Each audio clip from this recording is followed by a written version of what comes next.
दोस्तों वृंदावन वो जगह है जहाँ भगवान कृष्ण ने अपने यहाँ बचपन के दिन बिताए थे। इस जगह को प्रेम भूमि के नाम से भी जाना जाता है। एक और चीज जो लोगों को सबसे ज्यादा आकर्षित करती है वो है यहाँ भगवान कृष्ण और राधा के बीच बिताया गया वो खूबसूरत समय।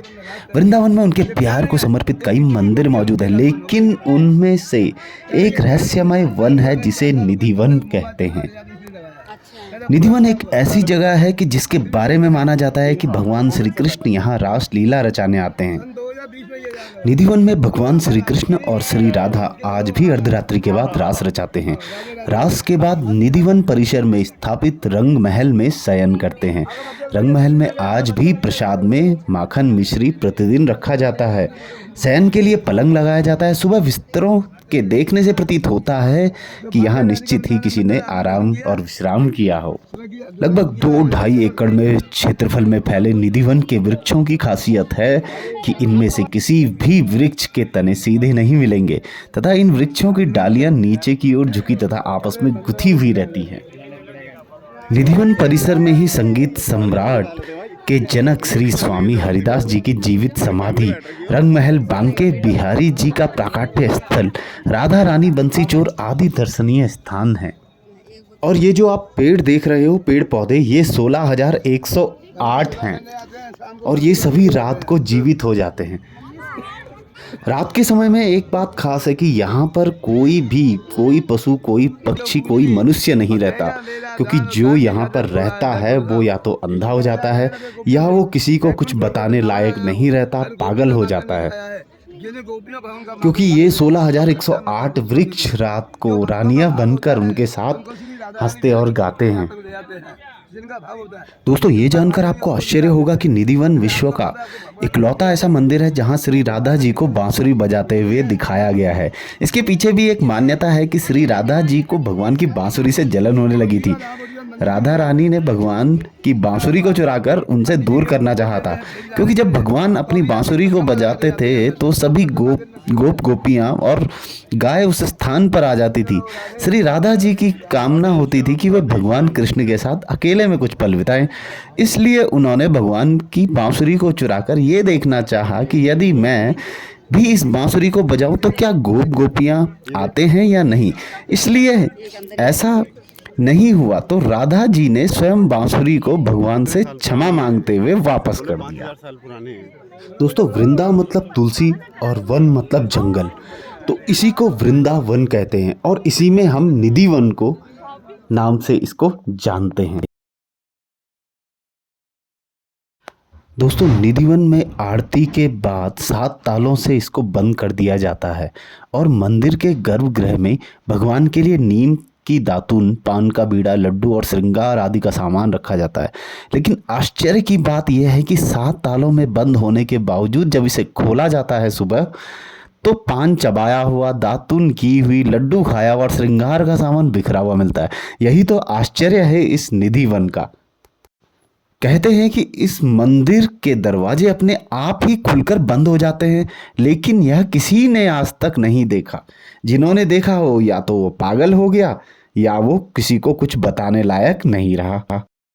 बांके बिहारी मंदिर में जो भगवान श्री कृष्ण की मूर्ति है वो भी निधिवन में ही प्रकट हुई थी। वो भी जमीन के अंदर से वो मूर्ति मिली थी। आस पड़ोस के लोग भी यहाँ पर अर्धरात्रि को अपने द्वार और खिड़कियाँ बंद कर देते हैं ताकि उनकी नज़र वृंदावन के निधिवन में ना पड़े। वहाँ भगवान ने पूतला मारी है, जो आपने नाम सुना है। एक बकासुर नाम का एक राक्षस था। भगवान ने 2 राक्षसों का वध किया है गोकुल में। वहाँ भगवान को चैन से नहीं रहने दिया कंस ने। तो आपने नंदगाम का नाम सुना है, तो वहाँ से भगवान नंदगाम आ गए रहने के लिए। आखन चोर की जय। खाली भैया खर्च करो।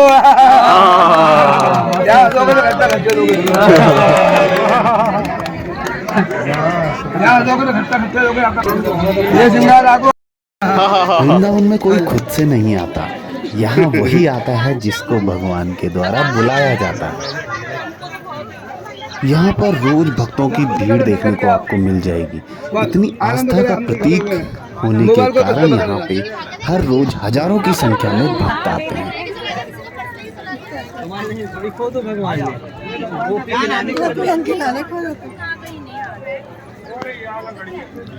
ये क्या है, ये क्या बताया था? ये ललिता कुंड है। जब गोपियों को प्यास लगी तो उन्होंने बोला कि हे कृष्ण, हमें प्यास लगी है। तो कृष्ण जी ने कहा कि जाओ यमुना नदी से जल पीकर आओ, लेकिन उन्होंने कहा कि वो तो इतना दूर है। तो भगवान कृष्ण ने अपनी बांसुरी से यहाँ पे खोद कर जल निकाल दिया और इस कुंड का नाम ललिता कुंड कहते हैं। तो एक बार बोलो राधे श्याम की जय।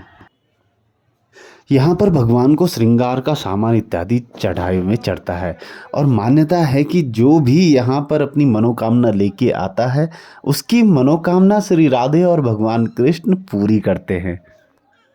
वृंदावन में जो हंसता है उसका जीवन बसता है।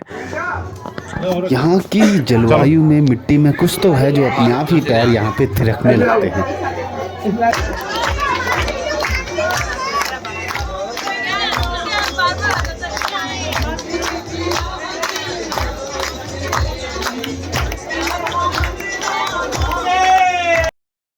यह बंसी चोर राधा रानी का मंदिर। बंसी चोर, मैंने आपको पहले बताया कि क्यों राधा रानी को बंसी चोर यहाँ पे कहा गया, क्योंकि उन्होंने भगवान श्री कृष्ण की बंसी चुरा ली थी। उनको बंसी से कुछ ईर्ष्या होने लग गई थी। मंदिर की परिक्रमा करने के बाद आप राधा रानी बंसी चोर के दर्शन कर सकते हैं।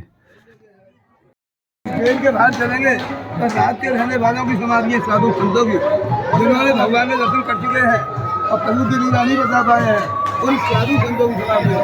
एक क्रिया दोनों भगवान आते हैं। बोले स्वामी जी महाराज की जय। बोला हकी करो।